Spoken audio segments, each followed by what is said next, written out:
இந்த ஐபிஎல் மாதிரியான ஃபார்மேட்ஸ் வந்தது உண்மையிலேயே வந்து டேலண்ட்ஸ்க்கு ஒரு பெரிய ஸ்பேஸ் கொடுத்துருச்சுன்னு நினைக்கிறீங்களா? நீங்க இப்போ ஐபிஎல்ல பாத்தீங்கன்னா தமிழ்நாடுல இருந்தா most number of players playing IPL. More than 14 people from Tamil Nadu are playing for IPL.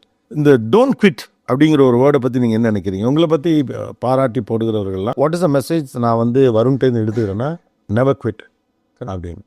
நீங்கள் அதை எப்படி பார்க்குறீங்க? சரி, எனக்கு அது 2 விதமாக ஒர்க் ஆகுது சார். நிறைய விஷயம் நான் குவிட் பண்ணியிருக்கேன், நிறைய விஷயம் குவிட் பண்ணல. அதான் அதுக்கு தான் நான் அப்போது சொன்னேன், எது உங்களுக்கு இல்லை ஆத்மார்த்தமாக எது உங்களுக்கு இதுதான் எனக்கு சந்தோஷம் கொடுக்குதுன்னு தெரியுதோ அதை குவிட் பண்ணிடாதீங்க. ஏன்னா உங்கள் சந்தோஷம் அங்கே தான் இருக்குது.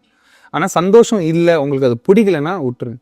அதில் டைம் வேஸ்ட் பண்ணுறதுக்கு யூஸே இல்லை. Okay, so this is my passion கண்டுபிடிச்சிருக்கீங்கன்னா அதை விட்டுறாதீங்க. அது விட்டுறாரு. ஆனால் ஒன்று தேவையில்லாத குவிட் பண்ணாதான் தேவையானதை குவிட் பண்ணாமல் இருக்க முடியும். அந்த கேமும் இருக்காது.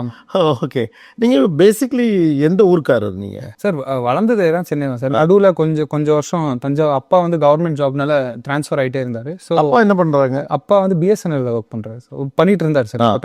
ரிட்டையர்மெண்ட் ஆயிடுச்சு. பிஎஸ்என்எல் ஒர்க் பண்ணிட்டு இருந்தாரு. ஸோ அப்போ தஞ்சாவூரில் ஒரு 5 years இருந்தார் சார். ஸோ அப்போது அங்கே கொஞ்ச நாள் இருந்தார். இப்போ தஞ்சாவூரில் படிச்சிருக்கீங்க? இப்போ படிக்கல, அங்கே இருந்திருக்கு. அங்கே இருந்து ஆஃப்டர் காலேஜ் இங்கே எங்கே படிச்சிங்க? ஸ்கூல்ல இங்கே வந்து ஸ்கூல் வந்து CLRI ஸ்கூலு 8th வரைக்கும். அதுக்கப்புறம் சென்ட் பேட்ரிக்ஸ், அதுக்கப்புறம் SRM யூனிவர்சிட்டியில் ஆர்கிடெக்சர்.